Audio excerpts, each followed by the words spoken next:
ये कहानी 2019 की है, लाहौर के पुराने इलाके मुगलपुरा की, जहां एक अजीब और डरावना कत्ल हुआ। पुलिस को 3 नवंबर की रात एक तंदूर वाले से कॉल आई।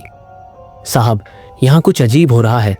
मैंने एक आदमी को देखा जो रात के 3 बजे तंदूर में कुछ जला रहा था। जब मैं पास गया तो जले हुए गोश्त की बू आई। वो इंसानी गोश्त था। पुलिस तुरंत वहां पहुंची और तंदूर के अंदर एक आदमी का आधा जला हुआ शरीर देखा। चेहरा पूरी तरह से जल चुका था, पहचानना मुश्किल था।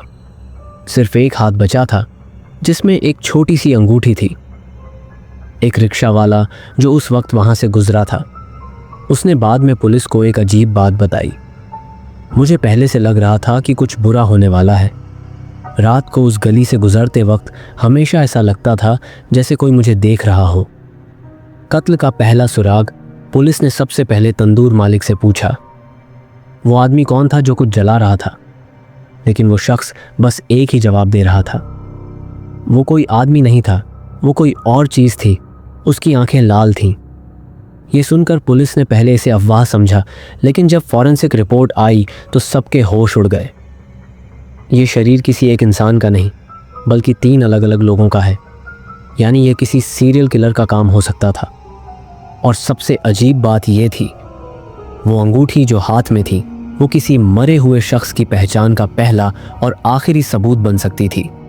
खूनी अपार्टमेंट फॉरेंसिक रिपोर्ट और अंगूठी के आधार पर पुलिस ने एक नवयुवती सारा अली से संपर्क किया, जो एक दिन पहले अपने भाई फैसल अली की गुमशुदगी की रिपोर्ट दर्ज करवा चुकी थी।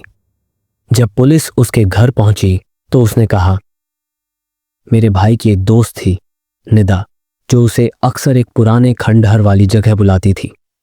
उसने मुझे बताया था कि वहां रात को अजीब आवाजें आती हैं। सारा ने पुलिस को एक और चौंकाने वाली बात बताई। मेरे भाई ने एक बार कहा था कि उसे ऐसा लगता है जैसे निदा उस पर कोई तावीज़ या जादू कर रही हो।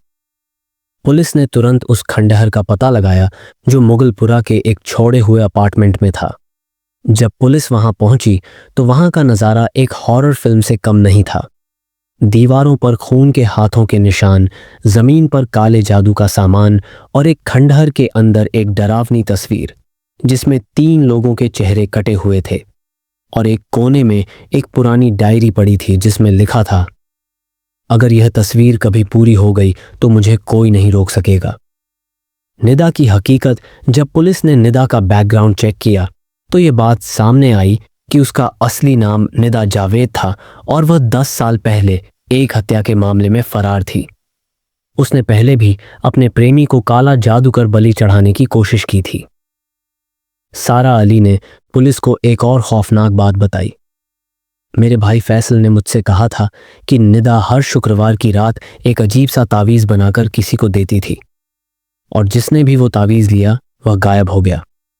और सबसे अजीब बात, वो 3 चेहरे जो तस्वीर में कटे हुए थे, उनमें से एक फैसल का था। आखिरी मुठभेड़ पुलिस ने निदा को पकड़ने की कोशिश की, लेकिन वो जैसे हवा में गायब हो गई थी। जब पुलिस उसके पुराने घर पहुंची तो वहां सिर्फ एक दिया जल रहा था और एक पुरानी तस्वीर मिली जिसमें लिखा था, जो मुझे ढूंढने आया वो खुद खो जाएगा। उस तस्वीर के नीचे एक अजीब चीज लिखी थी, मुझे रोक नहीं सकते, मैं वापस आने वाली हूं। आज भी लाहौर के कुछ इलाकों में यह अफवाह मशहूर है कि निदा अभी भी जिंदा है और अपनी अगली बलि ढूंढ रही है, और जो लोग उसका नाम लेते हैं उनका अंजाम सिर्फ एक तस्वीर में लिखा मिलता है। ये सिर्फ एक कहानी थी या इसमें कुछ सच्चाई भी छुपी है? क्या आप ऐसे किसी वाक़ये के बारे में जानते हैं? अपनी राय कमेंट्स में शेयर करें।